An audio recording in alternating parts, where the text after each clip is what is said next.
Hey, hey, hey, what is going on, IK fam? O-M Jizzle, Ali Bizzle for Shizzle, my nizzle. Okay, where are we going today with this video outside of fantastic Malibu's Most Wanted references?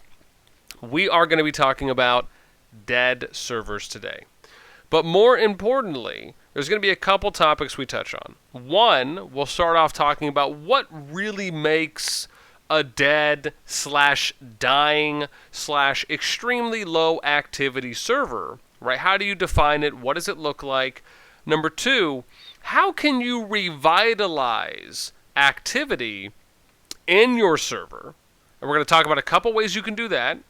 And then number three, what are some of the pros and or cons of going to a dead server / at times older server for the ones that are, again, lower to extremely low activity. Okay, so first point, how do we define that? How do we figure out what servers are really, really low activity? So, again, as many of you know, I have a lot of accounts in a lot of servers that I use to scout. Now, this one is an S1. I'm just going to use S1 as an example. There are a few other servers I could touch on, but without having to wait for the load screen and everything, we're just going to look at S1. So this is the very first server in the game that was out. Now, again, this server, for the most part, is extremely low activity, right? It's not completely dead, but it is / has been dying and has really low activity. And I know, yes, there are still some people that play here. Uno being the most important, right? You can see 142 out of 150. And then you have one at 26 mil, 21 mil. Then you have the next big drop off at 14 for the 7 mil gap, 11 and 8, right? So again, even though this is 147 out of 150, given the power of these players with how old the server is, there is a good chance that this alliance probably has about 9/10 of it as inactive or close to that, where...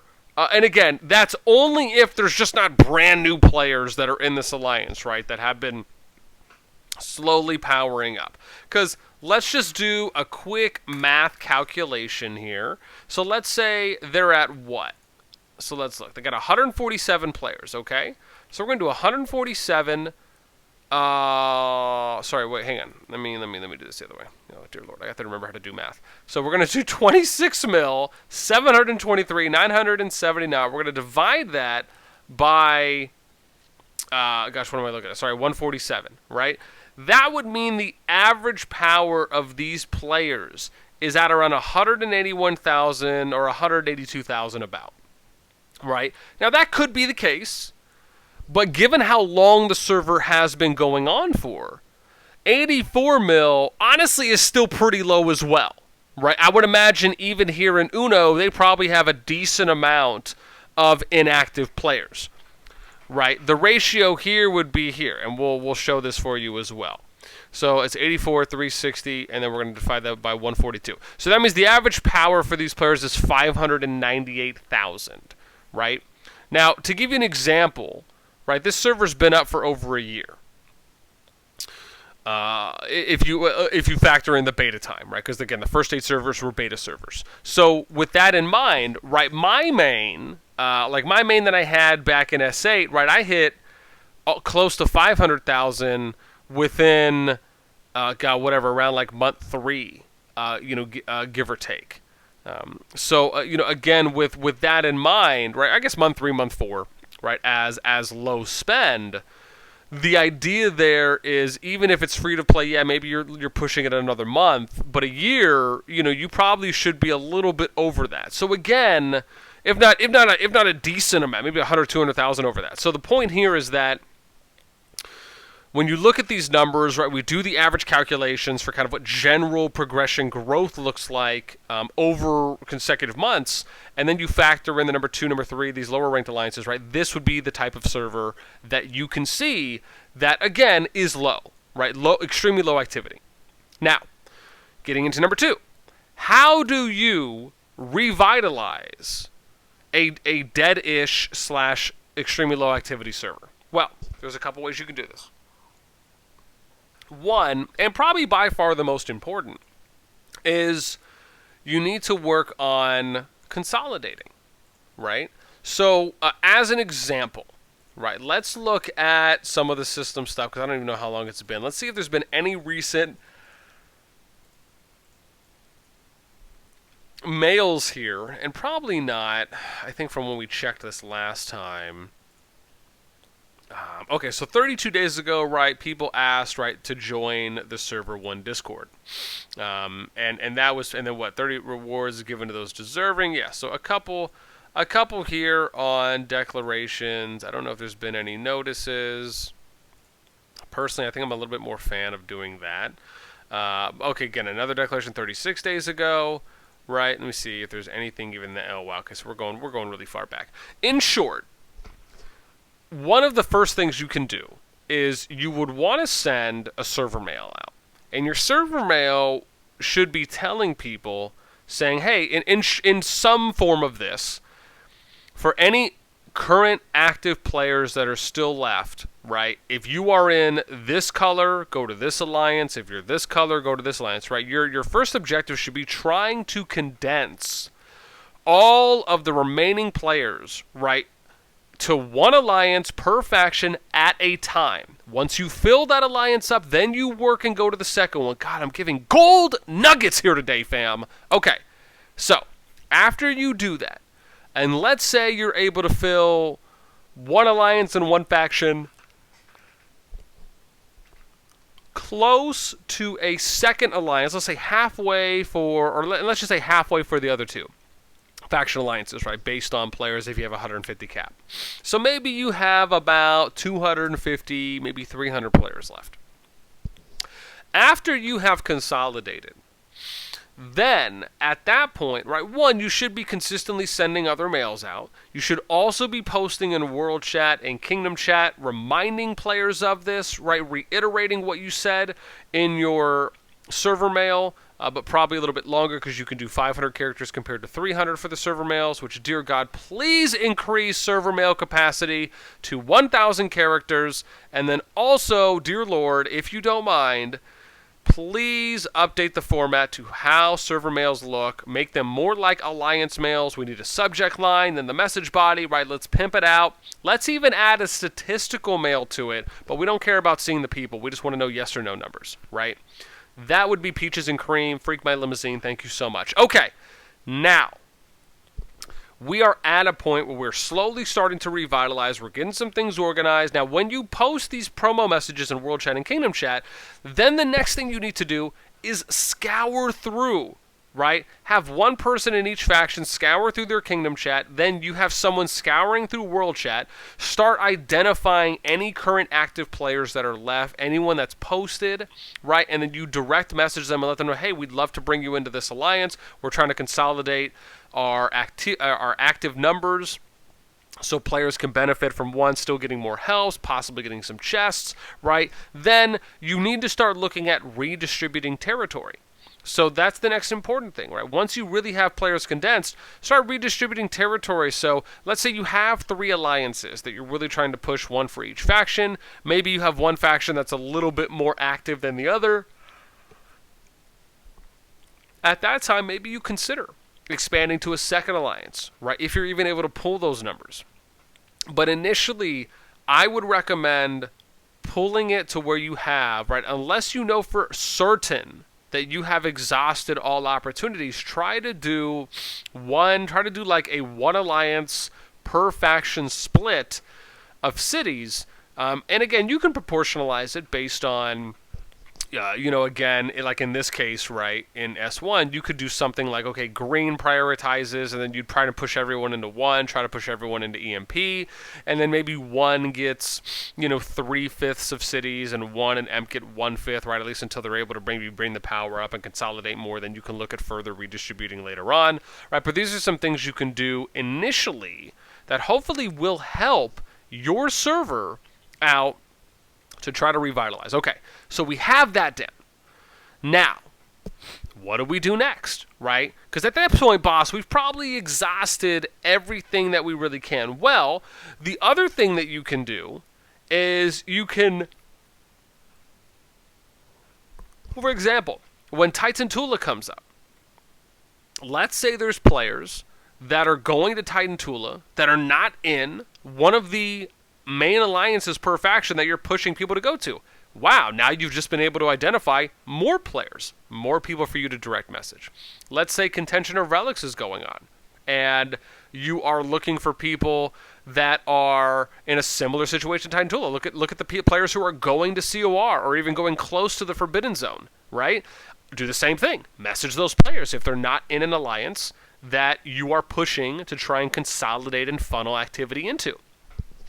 If there's any server-wide events, let's say there's a gnome hunting event, right? Just look around the map for anyone that's attacking. Or if you really want to go hard, you do it district by district, like you're clearing ruins, right? You go left, right, top, down, and any player that you see, you just message them, right? You just get a nice copy-paste message together, and then you message, move on, message, move on. If you want to be 100% thorough, that is what you have to do. That is the extent you have to go through if you care truly about revitalizing your server. Now, let's get to finally the last thing, right? Which is, what is the last way you can really look to revitalize your server before we get into talking about the pros and cons of even going to a deadish or low activity server? Which is going to be... Okay, I'm back. I just had to blow my nose. All right.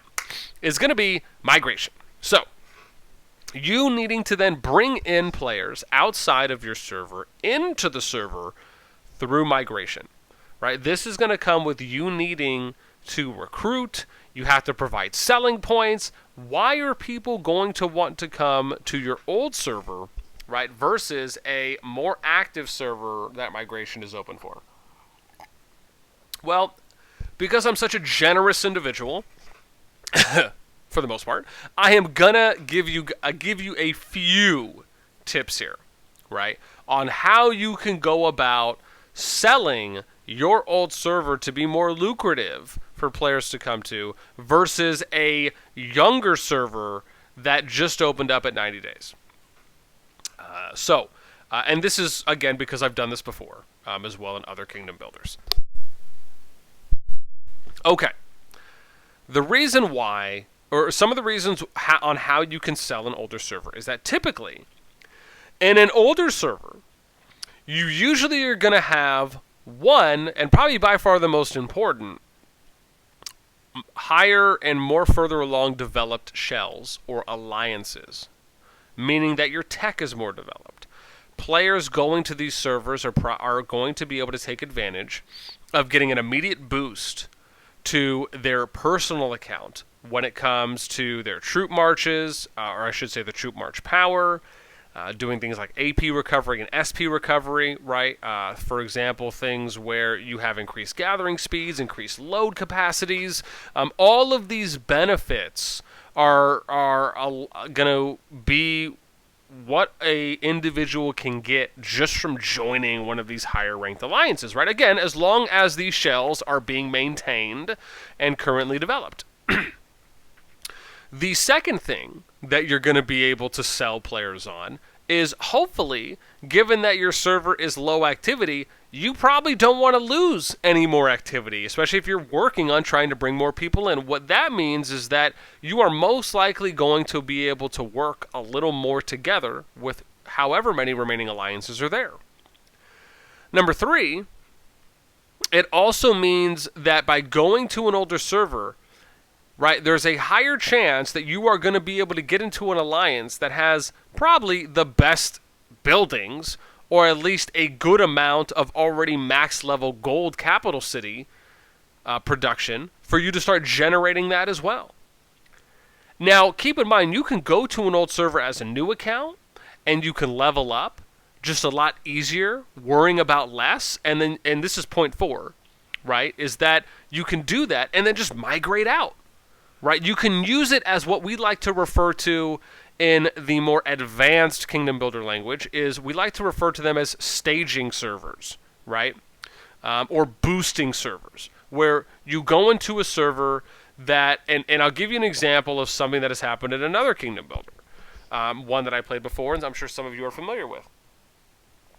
you would have players that would like to go, and again, these are for more of the spenders, that would like to go into dead servers because they wanted to be able to win events or place extremely high, if not win them, in order to get better rewards for characters that they can use going forward.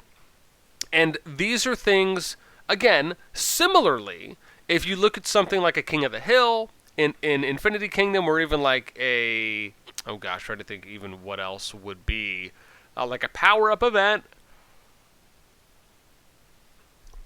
right? Something that is for your buildings and research. You can probably boost more, because if you go to like a really old server, there's probably a higher amount of level 40 accounts, so they're not really going to be able to boost in these types of events as much.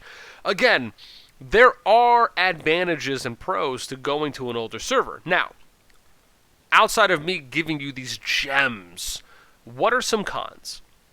Well, some of the cons are, and probably the most important really, is that you're just not able to experience a server from day one, on how it starts out, on how it progresses, on how it develops, being able to participate in the early capturing of cities and figuring out how the map is going to shape up, right? Again, a lot of players like the day one experience because it is the newest part of experiencing the game, right? Because you're going to be able to do everything for the first time. So again, missing out on the new experience would be a con of going there. In addition, right, there's going to be lower player activity, so chats may not be as active. It might take longer at times to get helps, at least until they're able to boost, at least until they're able to get more players in. But the amount of helps you get are going to be at max level as well, so there is a little bit of a makeup there. And then I would say, as I'm just twirling around here with my thoughts, I would say another con that you may experience when you're going to an older server would be just not having enough, and maybe this is a loose version of number 2, but just not having enough engagement when you're going in.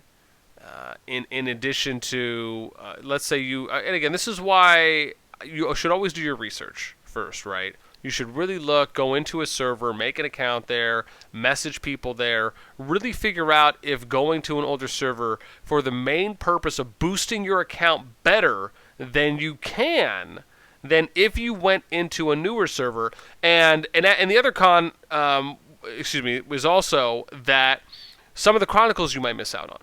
Right? As an example, and I'll show you this if we go into the city, the majority of chronicles you're going to get. But some of the chronicles you're going to miss out on, which in the grand scheme of things isn't the most important. But as an example, right, you'll probably miss out on, what is it, 1, let me see, 3, 4, so there's 3, 4, 5, 6, 7, 8, 9. So there's about 9 chronicles you may miss out on if you go to an older server versus a newer one, right? And again, those are going to be green gems. You're also going to miss out on the beginning events like City Siege, Supreme Alliance, that only happen in the first 2 to 3 weeks of a server, right? And again, those are for rewards as well, right? So again, that would kind of be the 3/4 thing that you would miss out on that I feel are just a little bit more important than some of the other cons that you're going to find. With that being said, that pretty much sums up our tutorial here on deadish, extremely low activity servers, right? What can you do to revitalize it? And then what are some of the overall pros and cons of going to an older / low activity server versus a newer one? Now, again, I'd love to hear from what y'all think. Let me know in those comments down below on if you found this video helpful, if you found it insightful, if you learned some things that you didn't know, because again, there are some benefits to going to older servers.